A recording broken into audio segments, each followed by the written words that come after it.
There are moments in basketball history when silence speaks louder than anything a player could say. When the absence of a signature on a contract echoes louder than the roar of a sold-out arena. Luka Dončić's decision, or more accurately, his refusal to make one, has left the entire NBA holding its breath. And this isn't just about money. This is about identity, about trust, about a player standing at the peak of his power, wondering if the people around him still deserve to stand beside him. It was supposed to be the moment Dallas fans had been praying for. The Mavericks offered Luka a 5-year, $228 million Supermax extension, a once-in-a-generation contract for a once-in-a-generation player. This wasn't just a number. It was a declaration, a plea, a way of saying, you are the face of this franchise. You are our future. Stay with us, and we'll give you everything. But Luka didn't sign it. No tweets, no press conference, no statement. Just silence. And in that silence, a storm began to build. Reporters scrambled to find clues. Analysts speculated endlessly. The Dallas front office, once so confident in their ability to keep their superstar happy, was now scrambling behind closed doors. And the fans, they were caught in emotional freefall, equal parts denial, confusion, and fear. Because if Luka Dončić, the golden boy of European basketball, the man who had carried Dallas through years of hope and heartbreak, was truly questioning his place here, then maybe the Mavericks were never truly ready for greatness in the first place. This wasn't just a shocking headline. It was the culmination of years of cracks in the foundation. Luka came into the league as a prodigy, a 19-year-old with the heart of a lion and the mind of a veteran. From the moment he stepped onto an NBA court, he was electric. Fearless, he played with swagger and soul. In just a few years, he turned a struggling franchise into a perennial contender. He broke records, silenced critics, took over games with the confidence of someone who had already lived this life in another timeline. Dallas became his city. But what did Dallas give him in return? They gave him pieces. They gave him hope. But they never gave him certainty. One season, it was Porzingis. The next, it was Kyrie. Coaching changes, roster shuffles, defensive lapses, locker room drama. Luka kept delivering greatness, but the system around him kept crumbling at the worst possible times. It was like watching a genius pianist play on a broken piano, hitting notes so beautiful they brought people to tears, only to be followed by flat keys and broken chords, beyond his control. Then came the 2025 finals. It should have been Luka's coronation, the moment he ascended from superstar to legend. But instead, it was his unraveling. Dallas came in hot. Kyrie looked locked in. The city believed. But when the pressure peaked, when everything was on the line, the team fell apart.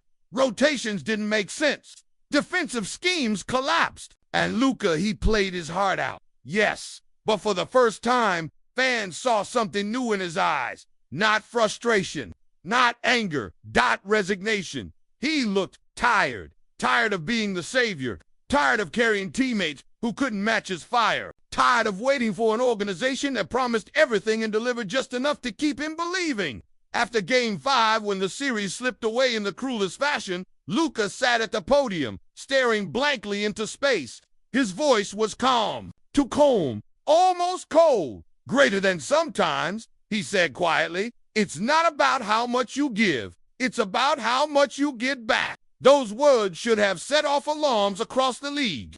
But most people missed them, buried in the post-game chatter, drowned out by noise. But to those who know Luka, to those who followed his rise from Slovenia to Madrid to Dallas, those words were a message, a warning, a goodbye in slow motion.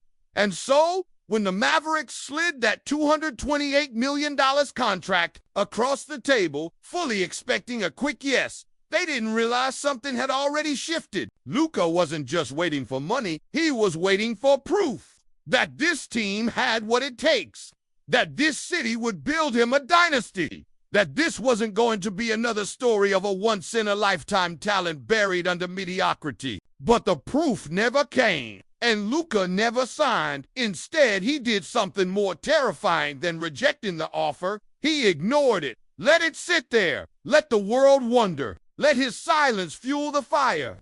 Because that's what silence does in the NBA. It spreads, it haunts. It becomes a question that no one can answer. Is he leaving? Is he testing free agency? Has Dallas lost him forever? And then came the rumors, whispers from Luka's inner circle, hints in European interviews, cryptic social media activity. Players around the league began talking.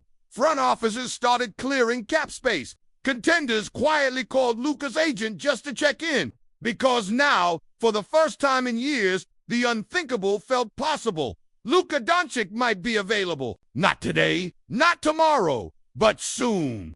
And that possibility is enough to send the entire NBA into chaos. Because when a player like Luka wavers, the balance of power across the league begins to tremble. And that's exactly where we are right now. Dallas isn't just trying to keep a superstar. They're fighting to keep the future. They're trying to rewrite a story that might already be written.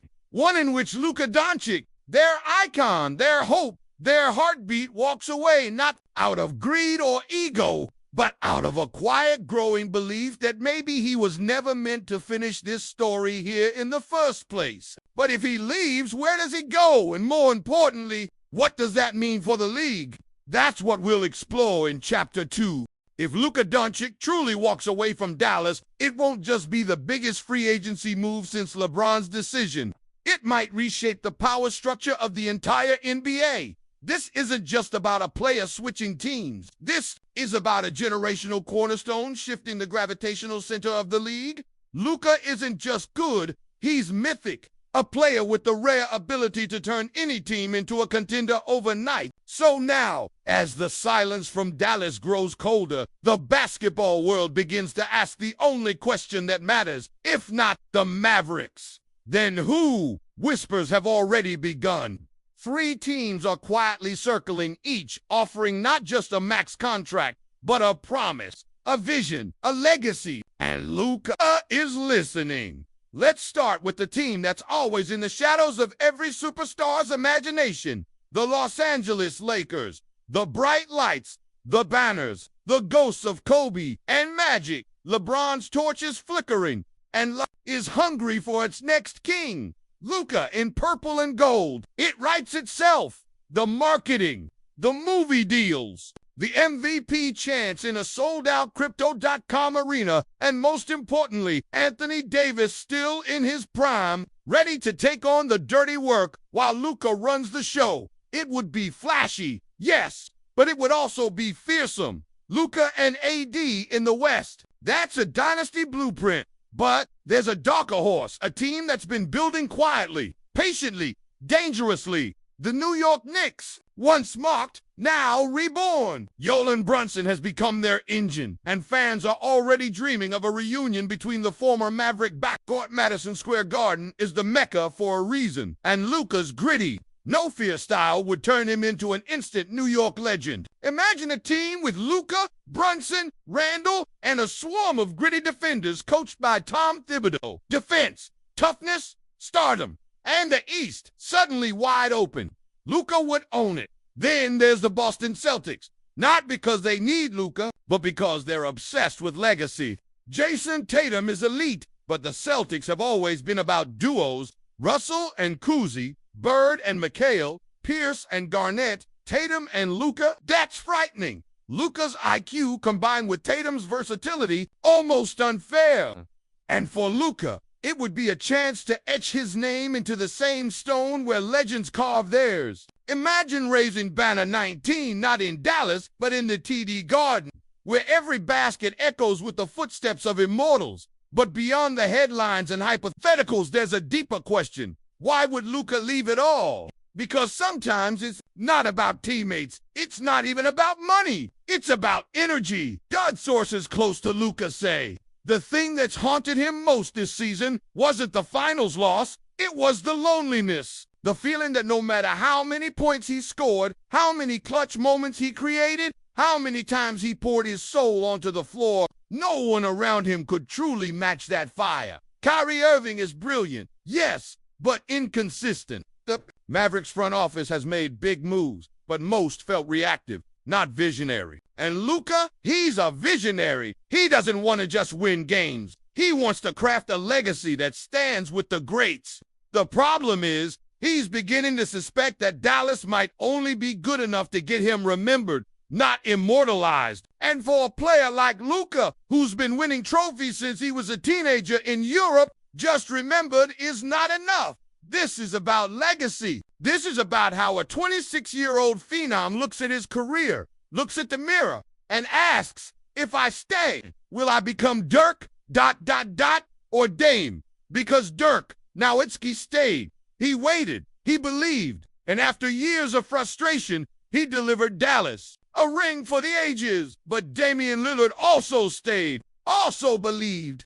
And now, his story is one of what-ifs and missed opportunities. The loyalty is noble, but the trophies, they never came. And Luka is smart enough to see both paths. That's what makes this decision so terrifying and so compelling. But here's the twist. No one's talking about it might not even be about the Mavericks anymore. Sources say Luka is also deeply concerned about the NBA's shifting culture, how loyalty is punished, how stars are treated like assets, how the game he loves is being swallowed by politics and branding. He doesn't want to become the next piece in a marketing campaign. He wants to play real basketball with players who bleed for the game like he does.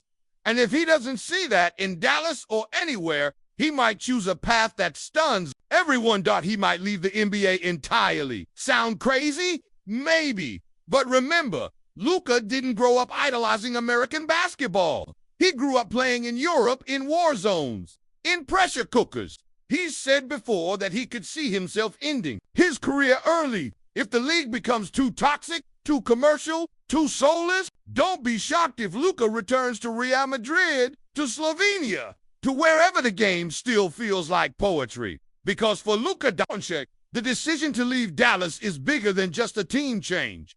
It's a soul search, a reckoning, a silent war between legacy and loyalty. And while the rest of the league scrambles to guess his next move, only Luka knows what he's truly searching for. And the scariest part, he may not have found it yet.